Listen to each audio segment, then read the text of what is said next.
வணக்கம் நண்பர்களே. இந்த வீடியோவில் கோயில்களுக்குள் காலணி போடாமல் செல்வதற்கு ஆன்மீக காரணங்கள் மட்டுமல்லாமல் அறிவியல் காரணங்களும் இருக்கிறதா, அது பற்றி பார்க்க இருக்கின்றோம். நாம் கோயிலுக்குள் செல்கிறோம் என்றால் பொதுவாக நம் கால்களில் அணிந்திருக்கும் காலணிகளை கழற்றிவிட்டுத்தான் செல்வோம். இதற்கு ஆன்மீக ரீதியாக பல கருத்துக்கள் இருந்தாலும் அறிவியல் சொல்லும் கருத்துக்களும் இருக்கிறது.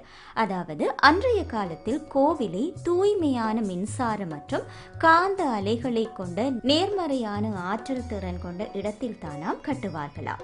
அதே போன்று நேர்மறை ஆற்றல்களின் சிறந்த கடத்தியாக இருக்கும் தொழில்நுட்பத்தை பயன்படுத்தித்தான் கோவில்களின் தரைகளை வடிவமைக்கிறார்கள். இந்த ஆற்றல் திறனானது கோவிலுக்கு வரும் பக்தர்களின் பாதம் வழியாக ஊடுருவி நேர்மறையான எண்ணங்களை தோற்றுவிக்கக்கூடிய சக்தி கொண்டது. அதனால் தான் கோவிலுக்குள் வெறும் காலுடன் செல்ல வேண்டும் அப்படி என்று சொல்லப்படுகின்றது. ஏனென்றால் அந்த மின்சார காந்த அலைகளால் ஏற்படுகின்ற நேர்மறை ஆற்றல்கள் நேரடியாக மனிதர்களுடைய உடலுக்குள் சென்றால் அவர்களுடைய எண்ணங்களும் நேர்மறையானதாக இருக்கும் என்பதற்காகத்தான் அன்றைய மூதாதையர்கள் கோவிலுக்குள் செல்லும் போது காலணியை கழற்றிவிட்டு செல்ல வேண்டும் அப்படி என்ற ஒரு வழக்கத்தை கொண்டு வந்திருக்கின்றார்கள். மேலும் இது போன்ற வீடியோக்களை பார்வையிட வணக்கம் லண்டன் யூடியூப் சேனலை சப்ஸ்கிரைப் செய்யுங்கள்.